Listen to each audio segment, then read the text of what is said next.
I'm Morgan, 31 years old, and 3 weeks ago, I sold my $350,000 condo to a developer, then vanished. 79 missed calls, 47 text messages, an email from my mother with the subject line, "What have you done?" in all caps. A 2 a.m. text from my sister, "Morgan, they're saying we have 30 days to move out. Where are the kids supposed to go?" I didn't answer. Not because I'm heartless, but because I'd spent my entire life answering, explaining, accommodating, and it was never enough. Before I continue, please take a moment to like and subscribe, but only if this story truly resonates with you. Now, where are you listening from today? Drop your city and local time in the comments. I'd love to know who's here with me. Let me take you back 4 weeks to Christmas Eve dinner when I stood in my parents' kitchen and heard something I'll never forget. Growing up in the Platt family, I learned early that love came with conditions. I just didn't have the words for it then. My father, Harold, spent 30 years at a manufacturing plant before his back gave out and forced early retirement. My mother, Diane, ran our household like a small kingdom where loyalty meant compliance and questioning her meant betrayal. Then there was Kelsey, my younger sister by 3 years, the baby, the one who needed protecting. I was the odd one out, the kid who buried herself in textbooks, who won a full scholarship to college while Kelsey dropped out after 2 semesters with $40,000 in student loans. The family narrative wrote itself. Morgan got lucky. Kelsey got life. What no one mentioned was the 4 jobs I worked through school, the summers I spent interning while my sister vacationed, the promotions I earned while she collected excuses. But in my mother's eyes, success wasn't something you built. It was something that happened to you, like weather or fate. And if fate smiled on me, then surely I owed something to those it had passed over. The phone calls started small. $20 for gas, $100 for an unexpected bill, $500 when Derek, Kelsey's husband, lost another job. I always sent the money. I never asked questions. Looking back, I can't remember the last time my mother called just to ask how I was doing. Every conversation ended the same way, a request wrapped in guilt, delivered with the precision of someone who'd mastered the art of making obligation feel like love. I was the family ATM. I just hadn't read the fine print yet. But that Christmas, standing in the kitchen I'd grown up in, the terms and conditions finally became clear. 3 years ago, I bought a condo in a developing neighborhood on Chicago's northwest side. 2 bedrooms, clean lines, a view of the city that reminded me every morning how far I'd come. I paid off the mortgage last November. 8 years of disciplined saving, side consulting gigs, and saying no to vacations I couldn't afford. The day I made that final payment, I sat on my living room floor and cried, not from sadness, from relief, from proof that I existed outside of what my family needed from me. The neighborhood had changed since I moved in. New restaurants, a coffee shop on every corner, property values climbing steadily. My $280,000 investment was now worth $350,000, maybe more to the right buyer. My mother noticed. Every visit home came with comments that felt casual, but landed like stones.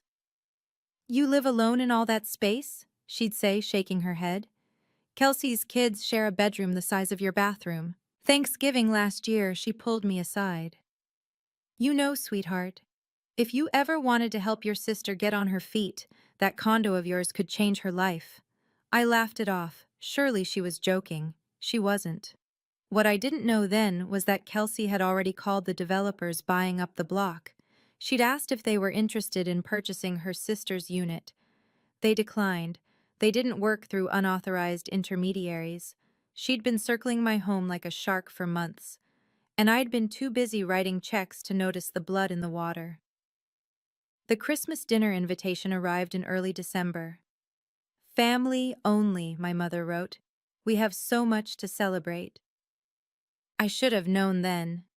Celebrations in the Platt family always cost someone something. Christmas Eve at my parents' house smelled like roasted turkey and cinnamon candles. White lights blinked along the porch railing. A wreath hung crooked on the front door, the same wreath from my childhood, its red bow faded to pink. Inside, the living room glowed. A small tree sat in the corner, weighed down with ornaments my mother had collected over 40 years. Frank Sinatra crooned from a Bluetooth speaker my father still didn't quite understand how to use. I arrived with gifts for everyone: a cashmere scarf for my mother, a new fishing reel for my father, art supplies for my niece Lily, age 5, and a stuffed dinosaur for my nephew Oliver, age 3. For Kelsey, a gift card to her favorite home goods store, practical, impersonal, safe. Morgan! Lily ran to me the moment I stepped inside, her arms wrapping around my legs. Aunt Morgan, I drew you a picture. I knelt down to accept a crumpled piece of paper covered in purple scribbles. It's beautiful, sweetheart. Is this a horse? It's you, she said seriously, with purple hair. I laughed and hugged her tight, breathing in the smell of children's shampoo and innocence. Kelsey and Derek arrived 20 minutes late, complaining about car trouble. Derek's handshake was limp. Kelsey's smile didn't reach her eyes. Dinner was pleasant enough: turkey, mashed potatoes, green bean casserole. My father told the same jokes he'd told for decades. My mother fussed over portion sizes. Oliver threw peas at his sister. Normal, familiar. But I caught it. The glance between my mother and Kelsey when they thought I wasn't looking. The slight nod. The way Derek checked his phone under the table, then showed Kelsey something that made her suppress a smile. They were waiting for something. After dinner, I offered to help with dishes. My mother waved me toward the kitchen. You're a saint, Morgan. Always so helpful. The kitchen sat at the back of the house, separated from the living room by a narrow hallway. I filled the sink with soapy water, scrubbing plates while Christmas music drifted from the other room. Then the music stopped. Someone had turned it off. Voices carried, low, conspiratorial. I turned off the faucet. Leaves January 2nd for Seattle, 2 weeks. My mother's voice. And Dad gets the spare key, Kelsey. He'll say he's watering her plants, feeding that ridiculous fish of hers. Derek spoke next, his tone eager. We should move fast. January 3rd. Get in before she lands. My hands froze around a wet plate. Change the locks first thing, Kelsey continued. By the time she's back, we're settled. What's she going to do? Call the cops on her own sister? My mother laughed softly. Morgan? She won't do anything. She never does. She'll cry, she'll pout, and then she'll get over it. She always does. That place is wasted on her anyway. Kelsey's voice dripped with something I'd never let myself name before. Single woman in a 2-bedroom, while my kids sleep in a closet? Exactly, my mother agreed. Family takes care of family. She'll understand eventually. I stood frozen in the kitchen, dishwater cooling around my wrists. My heart pounded so loud, I was certain they could hear it. I wanted to scream, to storm in and demand explanations, to finally, for once, fight back. Instead, I picked up the next plate, washed it slowly, dried it with a towel, and placed it carefully in the cabinet. They thought they knew me. They were about to learn otherwise. I wiped my hands on the kitchen towel, straightened my sweater, and walked back to the living room. My face betrayed nothing. Years of risk analysis had taught me one invaluable skill. Never show your hand until you've calculated every outcome. All done in there? My mother looked up from the couch, her smile warm and oblivious. Squeaky clean. I settled into the armchair near the tree. Lily, want to show me more of your drawings? Lily bounced over with a stack of papers, and I made a show of examining each one. A house with smoke curling from the chimney, a rainbow with 7 distinct bands, a family of stick figures, 4 of them, none with purple hair. From the corner of my eye, I watched Kelsey studying me. Her gaze lingered a beat too long, suspicious, probing. I smiled at her. The turkey was delicious this year, Kels. Did you help Mom with the recipe? She blinked, thrown off. Yeah, I brined it overnight. You can really taste the difference. My mother beamed. Crisis averted. Normal restored. But nothing was normal. Not anymore. I looked at them.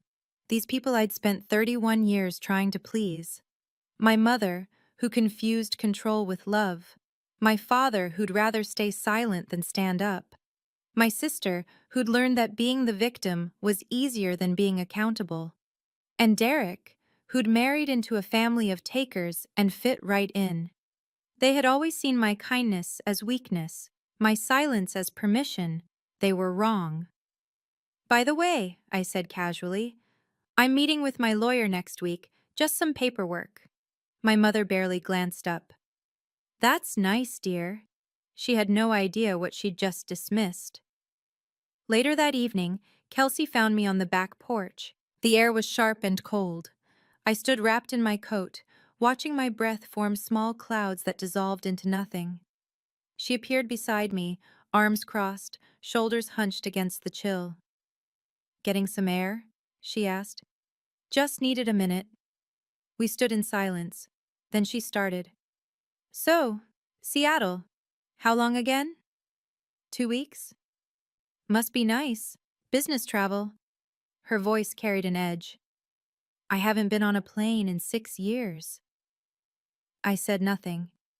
Who's watching your place while you're gone? Dad offered to water my plants. That's sweet of him. She paused, too casual. Your neighborhood's really changing, huh? I drove by last month. Saw all those for sale signs. My pulse quickened, but I kept my voice even. Developers buying up the block. They want to build something new. Anyone make you an offer? I turned to look at her. Really look. The envy she'd spent years disguising as concern. The calculation behind every sisterly gesture. A few people have asked, I said. I'm not interested in selling. Her jaw tightened almost imperceptibly. You should take care of your own rental first, I added, my tone light. Didn't you say the landlord's been difficult? She stiffened. We're handling it. Good. Kelsey opened her mouth, then closed it. Something flickered in her eyes. Doubt, maybe. The smallest crack in her certainty. But she recovered quickly. Well, don't freeze out here. She turned and went back inside, leaving the door slightly ajar. I stayed a moment longer, watching the stars appear one by one. She'd been testing me, checking if I suspected anything. I'd passed her test. Now it was time for mine. I left my parents' house at 9:30, hugging everyone goodbye with practiced warmth. Drive safe, sweetheart. My mother squeezed my shoulders. And remember, leave that spare key for your father. Of course, Mom. The drive home took 40 minutes. I spent the first 10 in silence, gripping the steering wheel until my knuckles turned white. Then I called Elena. She answered on the second ring. Morgan, it's Christmas. Everything okay? They're planning to take my condo. I told her everything. The kitchen, the conversation, the casual confidence with which they'd discussed stealing my home. Jesus Christ! Elena exhaled slowly. What are you going to do? I don't know yet. You could confront them, call the police when they try to move in. And then what? Watch them cry and apologize, then do it again the moment I turn my back? Elena was quiet. Then, what about that Seattle promotion? The one HR's been asking about for 2 months? She was right. The offer had been sitting in my inbox since late October. Senior Risk Analyst, Pacific Northwest Division. Permanent relocation. I'd been putting off the decision, telling myself I wasn't ready to leave Chicago. But what was I staying for? I've also been getting calls from developers, I said slowly. They want to buy the whole block, my unit included. Morgan, are you thinking what I think you're thinking? I merged onto the highway, the city lights stretching before me. I've spent 31 years being the person they wanted me to be. Maybe it's time to figure out who I actually am. After we hung up, I typed a message to Marcus Webb, my real estate attorney. Marcus, I need to meet you on the 26th. It's urgent. I want to discuss all my options, including selling. The reply came within minutes. I'll clear my schedule. Marcus Webb's office sat on the 14th floor of a glass tower downtown. The day after Christmas, the building was nearly empty. Morgan. He gestures to a leather chair. Your message sounded serious. I told him everything. The kitchen conversation, the plan to move in while I was gone, the spare key my father would use. When I finished, Marcus leaned back. Let me make sure I understand. They plan to squat in your condo and present it as a done deal when you return? Yes. And you want to know your options? All of them. Marcus nodded. Option 1. Wait until they trespass, then call the police. They'd be removed, but they'd claim I gave verbal permission. It becomes my word against theirs. Exactly. Civil court. 3 to 6 months minimum. During that time, they could stay while the case drags on. And I'd be the sister who called the cops on her family. Marcus raised an eyebrow. That matters to you? I thought about Aunt Patricia, about the family grapevine, about how quickly Morgan kicked out Kelsey's children would spread. It's not about what they think of me, I said slowly. It's about the energy I'd spend fighting them. Every holiday, every family gathering, the battle would never end. Option 2, Marcus continued. You sell. The new owner handles eviction. You're not the villain. You're just someone who sold their property. The developers buying the block, are they still interested? Robert Smith? Very. He needs your unit to complete the project. I stared out the window at the gray Chicago sky. If I sold to him, I said, anyone living there would have to leave. Standard 30-day notice, non-negotiable with demolition permits. For the first time in days, I could breathe. Set up a meeting. Robert Smith was a pragmatic man with steel gray eyes and a handshake that meant business. We met in Marcus's conference room 2 days later. Robert slid a folder across the table. Ms. Platt, I'm prepared to offer 18% above market value. Cash. Closing in 10 business days. The number made my breath catch. Why the rush? My construction loan locks in on the 15th. After that, the bank adjusts terms unfavorably. I need all units by then. Marcus leaned forward. What about current occupants? Standard procedure. 30-day notice to vacate after closing. Demolition permits don't allow exceptions. I studied the contract. Then I looked up. I should be honest with you. I've been considering selling for a while since I received a job offer in Seattle 2 months ago. I was hesitant because this place meant something to me. Robert nodded, unsurprised. And now? Now I have additional reasons to move forward. The family situation Marcus mentioned. Yes. I met his gaze. If I sell to you, I'm not the one evicting anyone. You are. Your company sends the notice, your timeline, your demolition permits. That's correct. So I'm just a property owner who sold to a developer. Nothing more. Robert's expression didn't change, but I caught a flicker of understanding. That's exactly what you'd be. One more question. Has anyone else contacted you about my unit? He paused. About 2 months ago, a woman claiming to represent her sister. I declined. We don't work through unauthorized parties. 2 months. Kelsey had been circling my home like a shark while I was still writing her checks. I'll need until January 7th to decide. After that, the offer expires. 7 days. More than enough time to be certain. I want to pause here for a moment. If you've ever been in a relationship where someone treated you like a resource instead of a person, where family meant obligation without respect, I'd love to hear from you in the comments. And tell me, what do you think I should have done? A.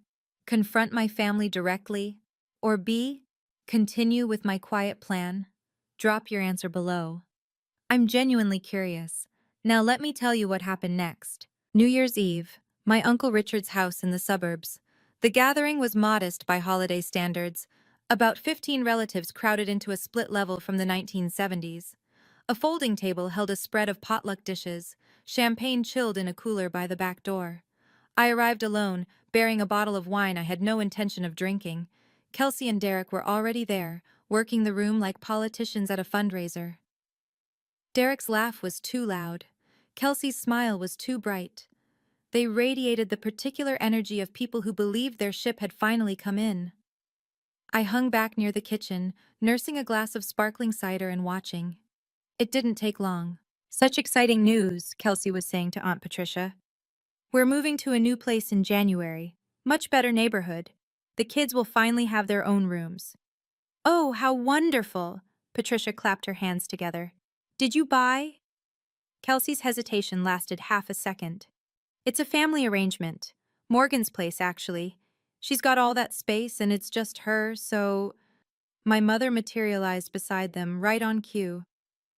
"Morgan's always been generous. You know how she is. Anything for family." The words hit me like ice water. Patricia spotted me across the room.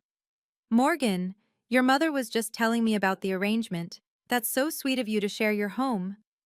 Every head turned in my direction. My mother's eyes carried a warning I knew intimately.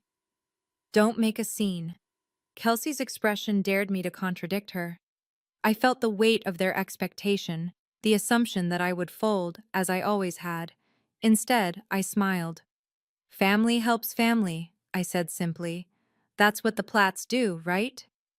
My mother's shoulders relaxed. Kelsey exhaled. They thought they'd won. They had no idea what family really meant to me anymore. Aunt Patricia cornered me by the dessert table 20 minutes later. She was my mother's older sister, a woman who collected gossip like some people collected stamps. Her eyes sparkled with the particular gleam of someone about to pry. "Morgan, honey," she gripped my elbow. "Come talk to me."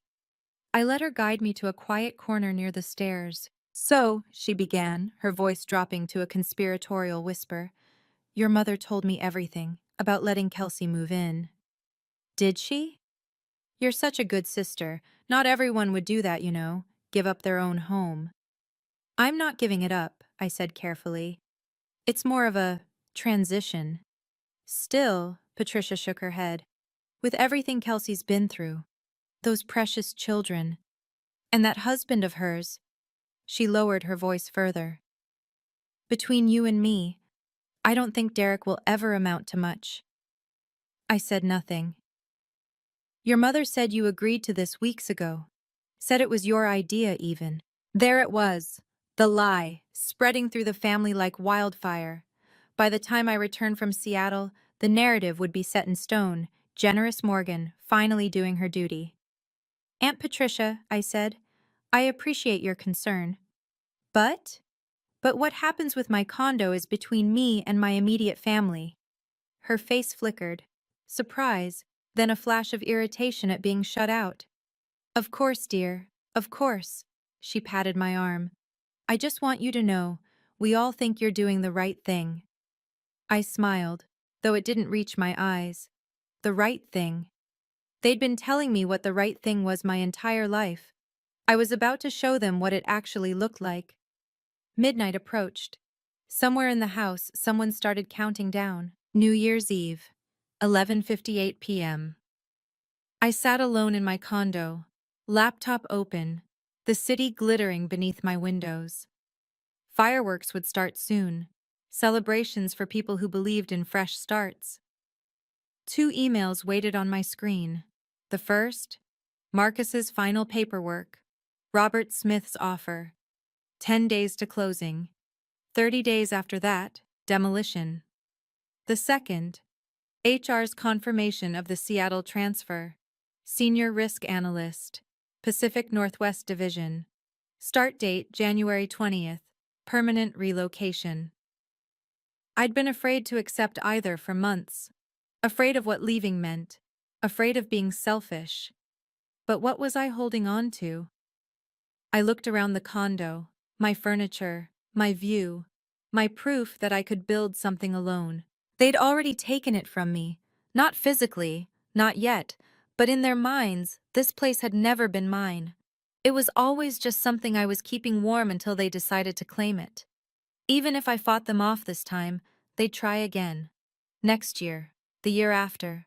Every family gathering would be a negotiation, every phone call a prelude to another scheme. This condo would always be their target, and I would always be their ATM, unless I removed myself from the equation entirely. I opened the HR email first, typed my acceptance, hit send. Then I opened Marcus's document.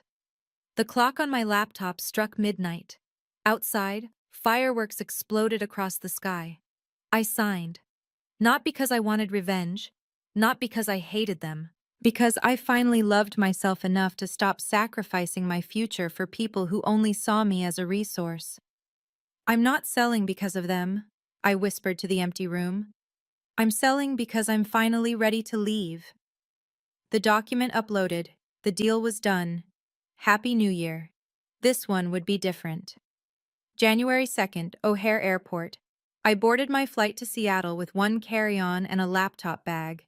Everything else I needed would follow, or wouldn't. Material possessions had started to feel less important. Before takeoff, I called my father. Morgan. His voice was gruff, distracted. You at the airport? Just about to take off. You have the spare key, right? Got it yesterday. A pause. You need me to do anything specific? Just water the plants, feed Blueberry. Blueberry was my betta fish, a small blue creature who'd kept me company through 3 years of solitary dinners. Will do. I almost asked him, almost said, Dad, do you know what they're planning? Do you care? But I already knew the answer. Harold Platt had spent 58 years avoiding confrontation. He wasn't going to start now. Safe travels, he said, and hung up. The flight took 4 hours. I spent most of it staring out the window, watching the country scroll beneath me like a map being refolded. On January 3rd, my phone buzzed with an Instagram notification. Kelsey had posted a story. The image showed my living room, my couch, my bookshelf, my view of the Chicago skyline. Boxes were stacked in the corner. Oliver's stuffed dinosaur sat on my coffee table. The caption read, New chapter, new home, blessed. My throat tightened, but not from sadness, from the cold clarity of seeing exactly who my sister was. More photos followed throughout the day. Derek installing a new lock on my front door. Lily's drawings taped to my refrigerator. Kelsey posing in my kitchen, a glass of wine in her hand. They were making themselves at home. They had no idea they were decorating a demolition site. January 10th, Seattle. I sat in a coffee shop 3 blocks from my new office, laptop open, watching the rain trace patterns down the window. The barista had spelled my name wrong on my cup, Morgan, but I didn't mind. Here, I could be anyone. My phone buzzed. Marcus Webb. It's done, he said. Closing complete. Funds have been transferred to your account. I looked at the number on my banking app. More money than I'd ever had at one time. Enough to start over. Enough to never look back. And the notification timeline? Robert's team will post the demolition notice within 7 to 10 days, standard 30-day vacate period after that. Thank you, Marcus. Morgan. His voice softened. Are you sure about this? Once that notice goes up, there's no taking it back. I thought about Kelsey's Instagram stories. About my mother's confident assurance that I would get over it. About my father, who had handed over my key without a single question. I'm sure. All right then, he paused. For what it's worth, I think you're doing the right thing. We hung up. I closed my laptop and wrapped my hands around my coffee cup, letting the warmth seep into my fingers. Outside, Seattle went about its gray, rainy business. Strangers walking dogs, couples sharing umbrellas, people living lives that had nothing to do with mine. I felt strange. Not triumphant, not vindictive, just light. Like I'd set down a weight I'd been carrying so long I'd forgotten it wasn't part of me. My phone buzzed again. A text from Elena. How are you holding up? I typed back. Better than I expected. The notice goes out soon. Are you ready for what comes next? I watched the rain fall. I've been ready for years. January 18th. I was in a morning meeting when my phone started vibrating. Once, twice, a third time. I silenced it and focused on the presentation. By lunch, I had 17 missed calls. The first voicemail was from my mother. Morgan Elizabeth Platt, you call me back right now. What have you done? What have you done? The second was from Kelsey, her voice shrill with panic.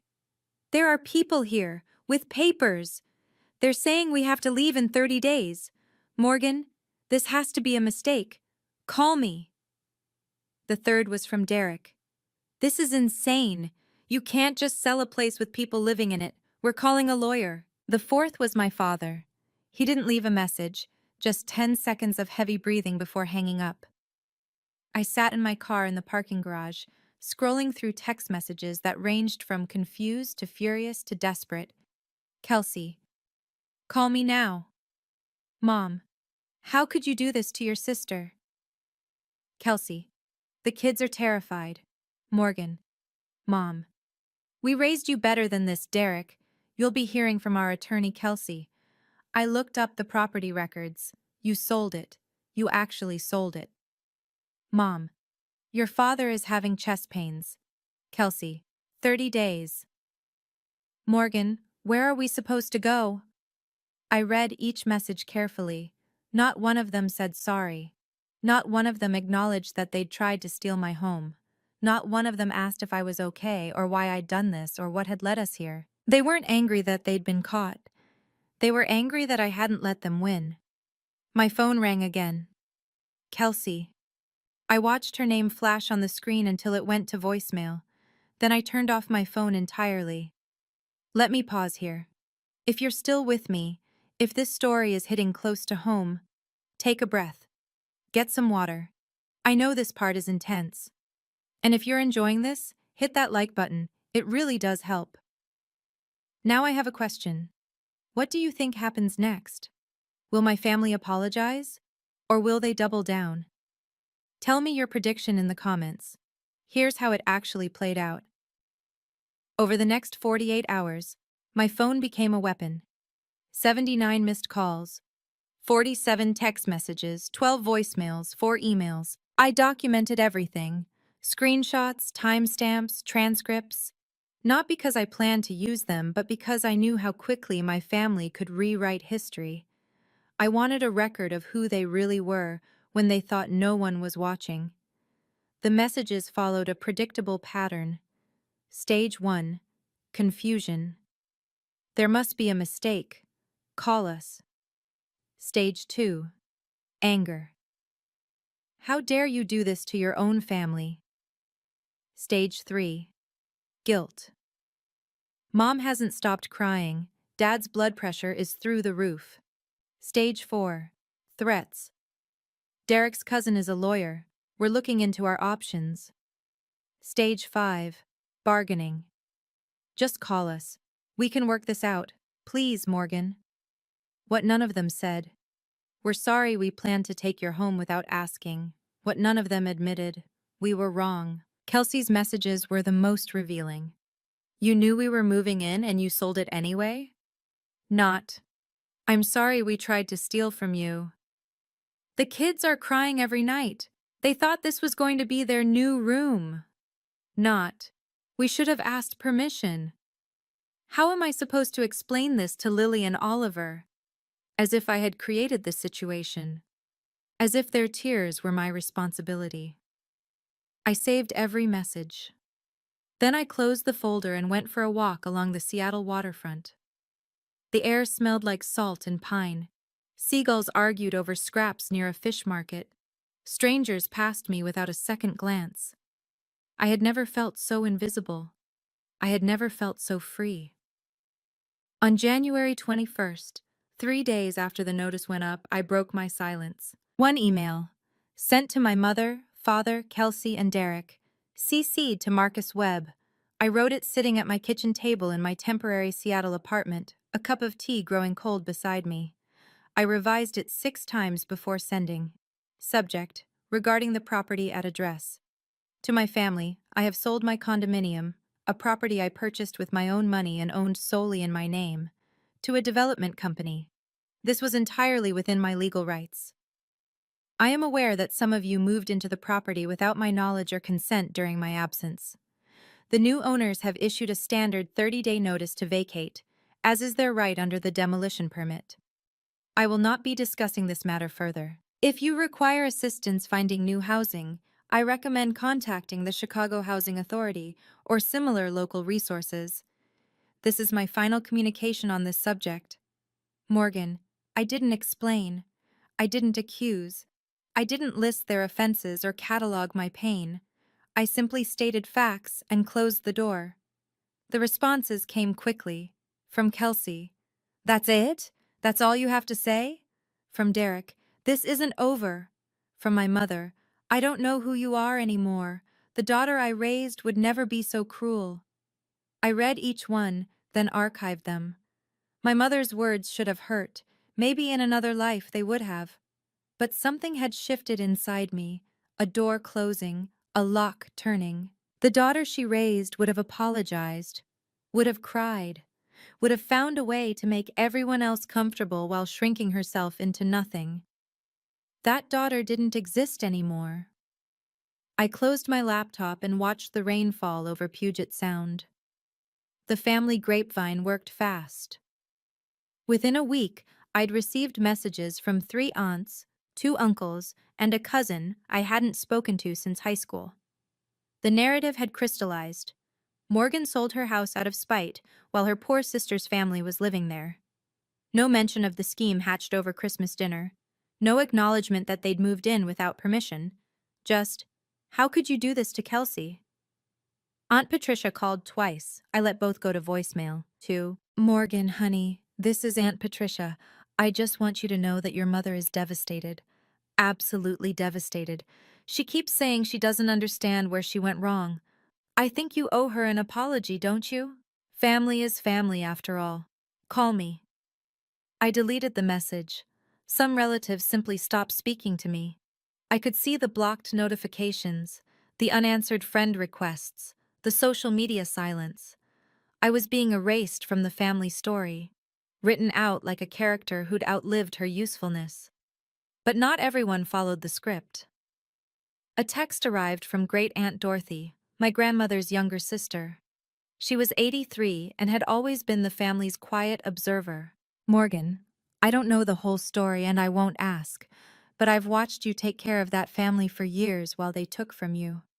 Whatever happened, I trust you had your reasons. I'm proud of you."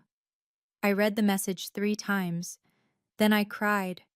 Not from sadness, but from the overwhelming relief of being seen. One person in my entire family understood. I typed back, "Thank you, Aunt Dorothy. That means more than you know." Her reply came immediately. "Sometimes the bravest thing you can do is walk away. Stay strong, sweetheart." I saved that message in a separate folder for the hard days ahead. The 30-day deadline arrived on February 17th.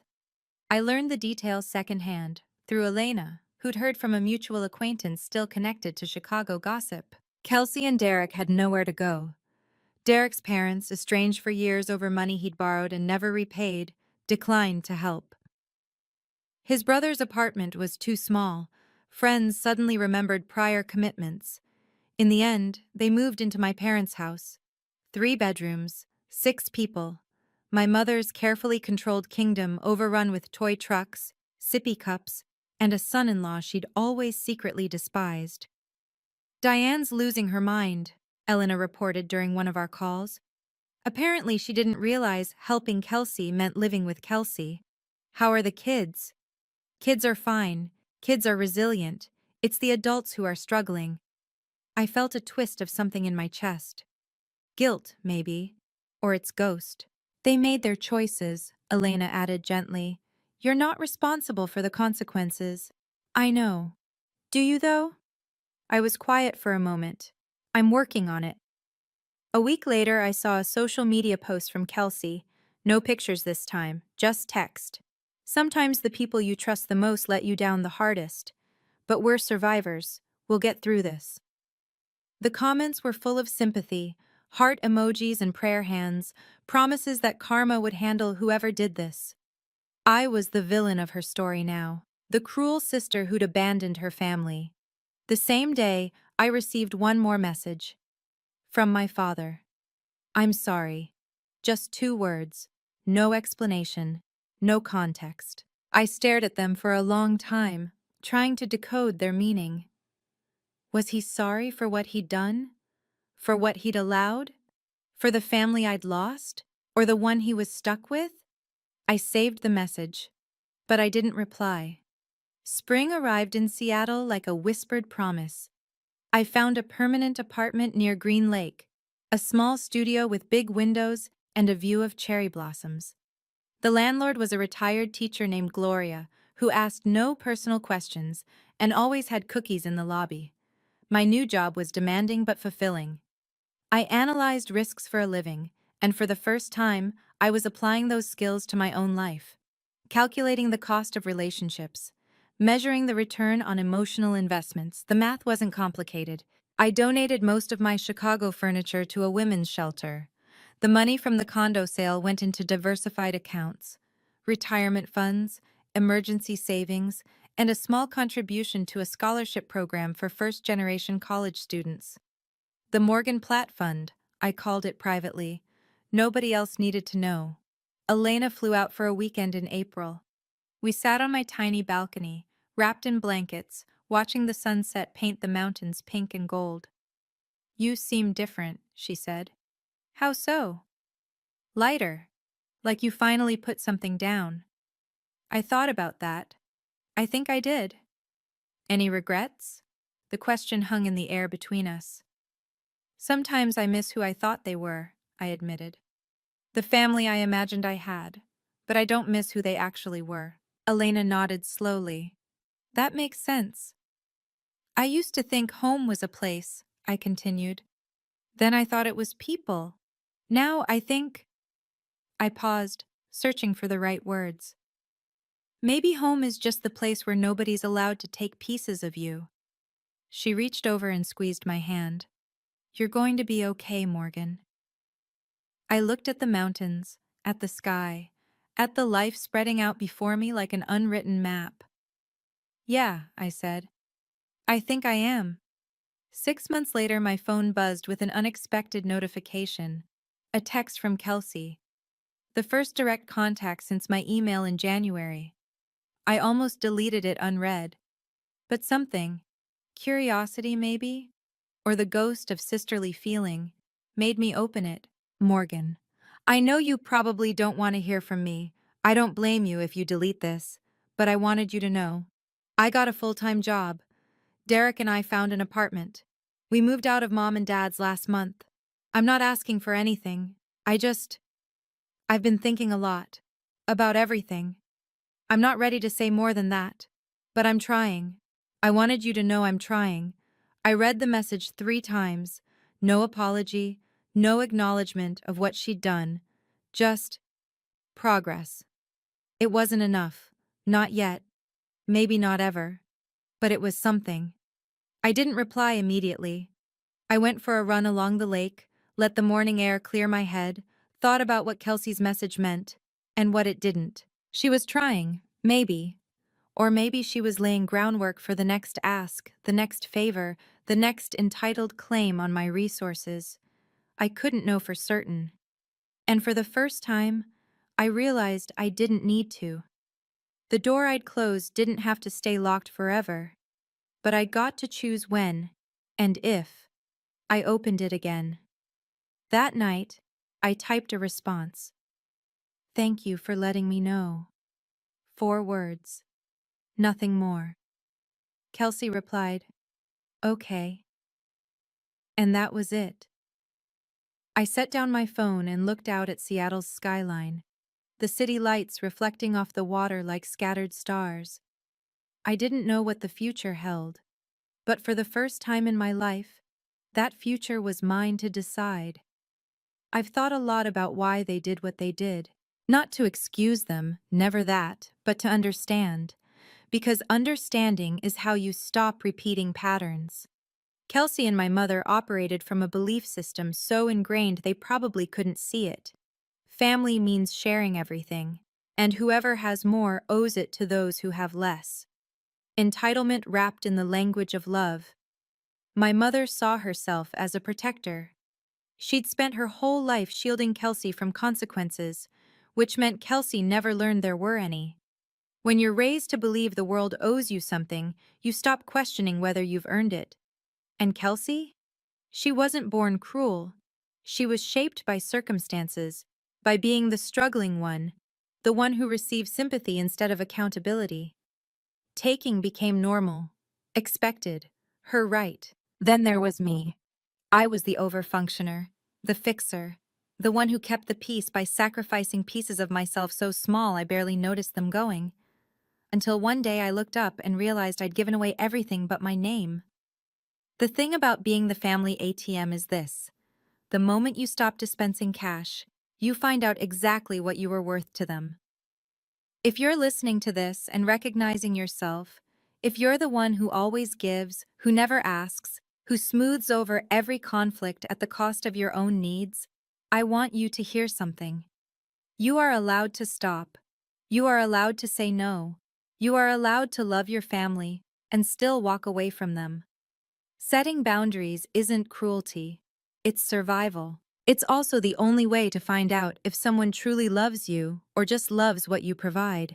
Ask yourself, if I stopped giving, would they still call? The answer might break your heart, but it will also set you free, and that's my story.